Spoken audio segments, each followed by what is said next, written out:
Buenos días, chicos, chicas, mamás, papás, hermanos mayores y menores. ¿Te has preguntado qué signo zodiacal eres? ¿Y de dónde vienen los signos? ¿Cuántas constelaciones hay? ¿Y quién les puso el nombre? ¿Hubo acaso una votación? Digo, porque a mí no me preguntaron. Y eso no es democracia. Y pasando a otra cosa. ¿Sabías que este 2021 es año olímpico?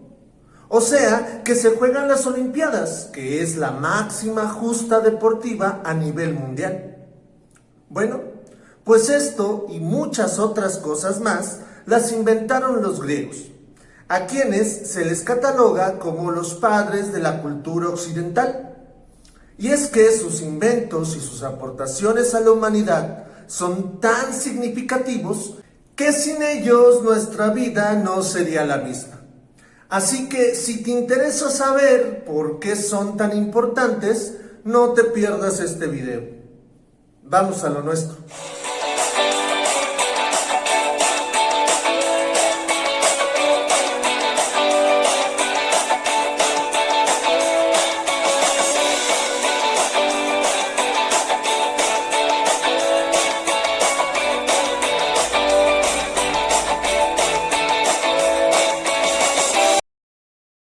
Todo comienza aquí, en la Atlántida. O bueno, lo más cercano a lo que pudo haber sido la Atlántida. Porque ya quedamos que la Atlántida nunca existió. Pero es justamente un griego, Platón, el primero que habla de ella.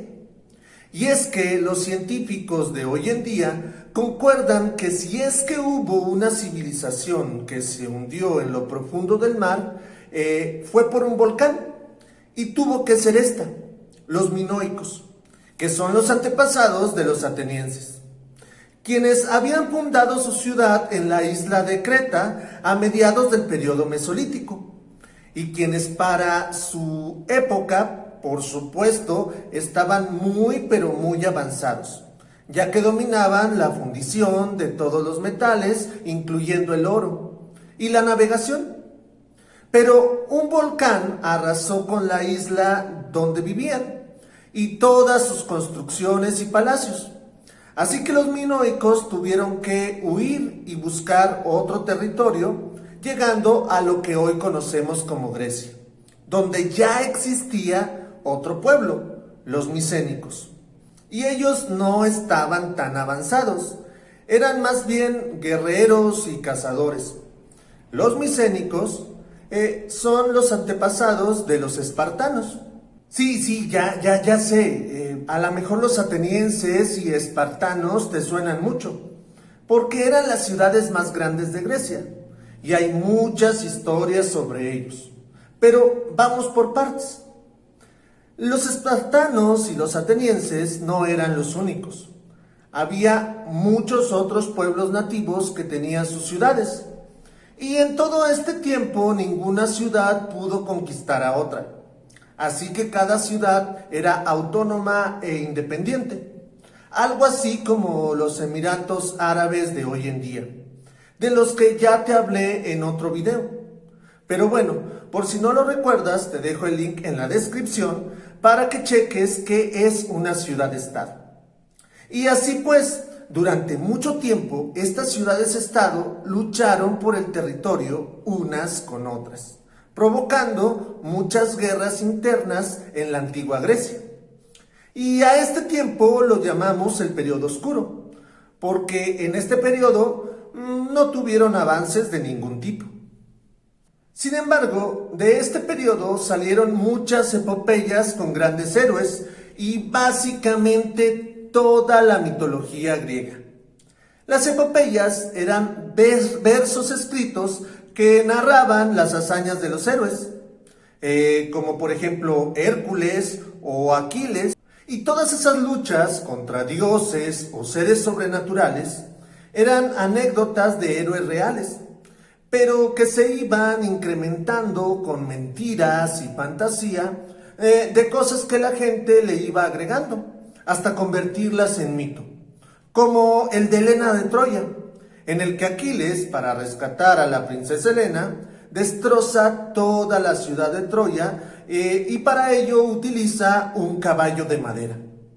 Bueno, pues es gracias a este mito que el siguiente periodo de Grecia recibe el nombre de periodo helenístico. Y básicamente es un periodo de paz entre las ciudades-estado, en el que se cimentaron las bases culturales griegas y del mundo entero. Por ejemplo, todas estas aventuras de las guerras pasadas fueron escritas. Y por cierto, un dato interesante es que la escritura griega fue la primera escritura alfabética, es decir, donde cada letra tenía un sonido y formaban diferentes palabras. Seguro has escuchado las letras alfa, beta, gamma, delta, epsilon y omega, ¿no? No te preocupes, pronto en la secundaria las vas a conocer, y muy bien, ya que son terminologías que aún se usan en materias científicas, como por ejemplo física, química y matemáticas. Pero bueno, si te diste cuenta, alfa y beta son las primeras letras que le dieron nombre a la consecución de letras, es decir, al alfabeto. Alfa, beta, alfa, beto. Y bueno, ¿en qué nos quedamos? Sí, los dioses griegos. La religión griega era politeísta, es decir, que creían en varios dioses. Los creadores, que eran el caos, Gea, la tierra, Urano, el cielo, y Cronos, que era el tiempo. Luego, los muy conocidos dioses olímpicos, que es el dios padre Zeus, que es el gobernador del cielo, Poseidón de los mares y Hades del inframundo. Y una hija de Dios que se hace humana y es la protectora de la humanidad, que es Atenea. Pero la mitología griega se hizo muy extensa en el periodo helenístico. Ya que hay un sinnúmero de dioses y semidioses, y esto se debe básicamente a la tediosa necesidad de que los reyes consolidaran su poder.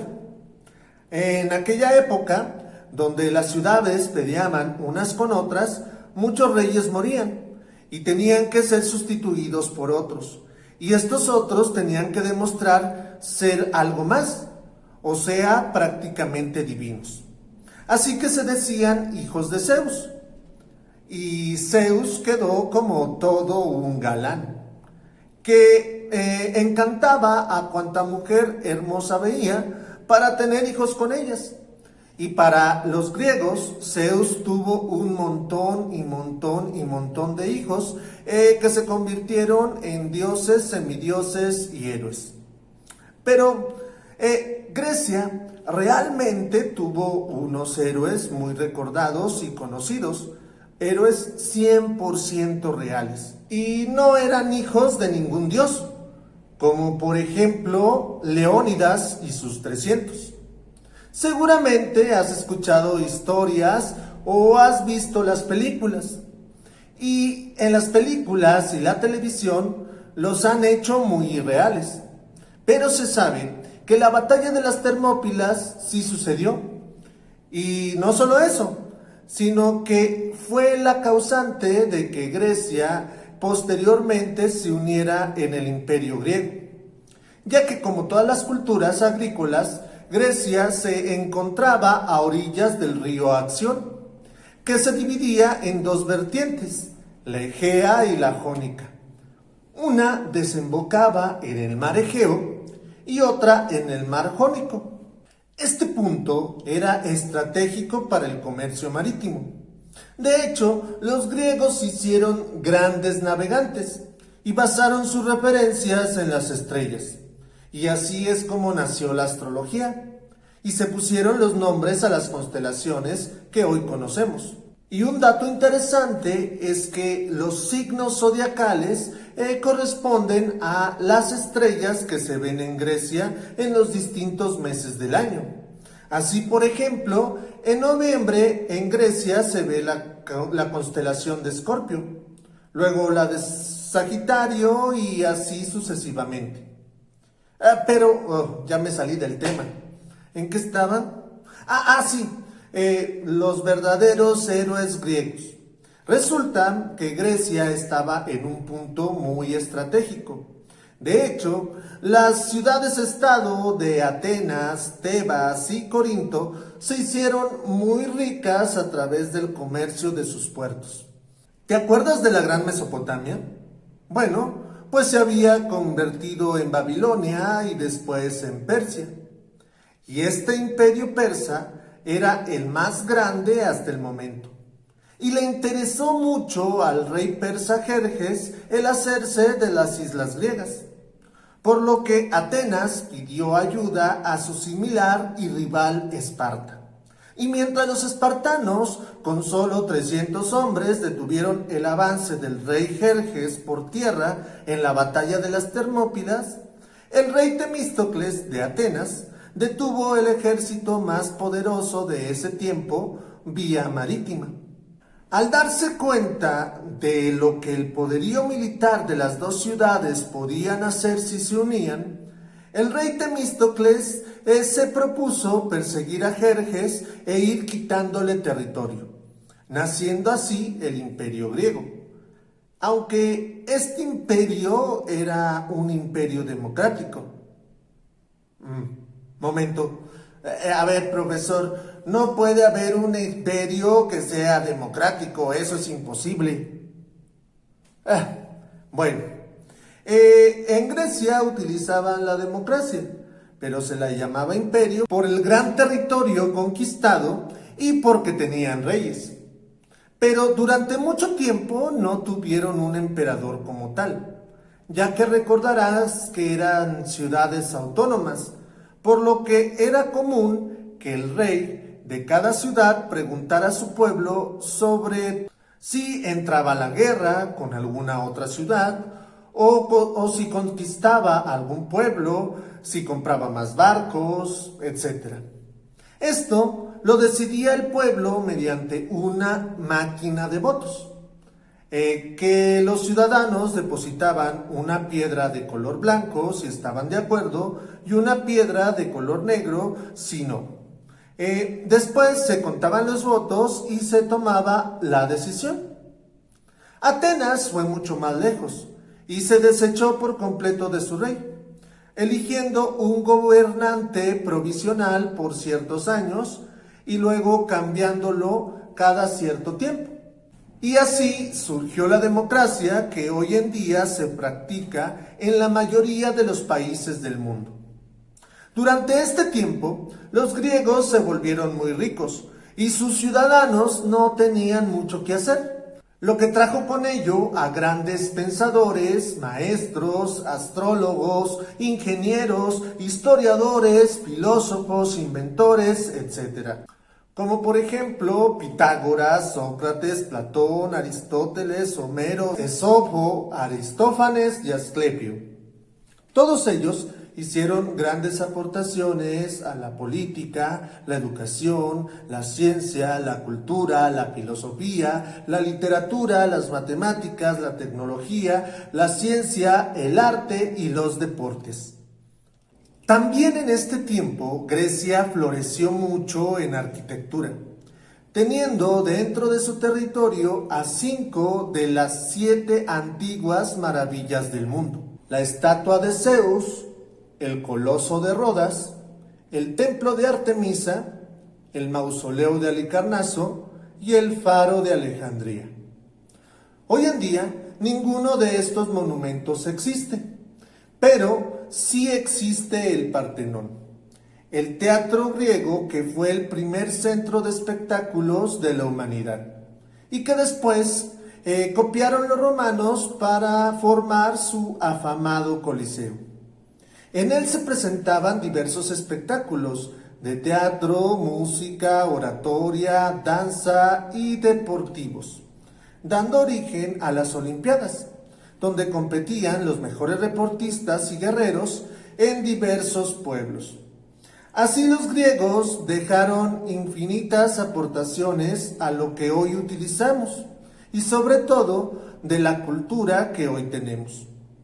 Hasta que la ciudad-estado de Macedonia, que fue la que más conquistas hizo para el imperio griego, se cansó de estar compartiendo sus riquezas con los demás, y el rey Alejandro Magno decidió convertirse en emperador, y fragmentó así la democracia griega, lo que posteriormente haría que los romanos conquistaran a los griegos, ya que Alejandro Magno había conquistado Egipto y se había unido en matrimonio a su última emperatriz, que era Cleopatra, y hasta había construido una ciudad con su propio nombre, Alejandría.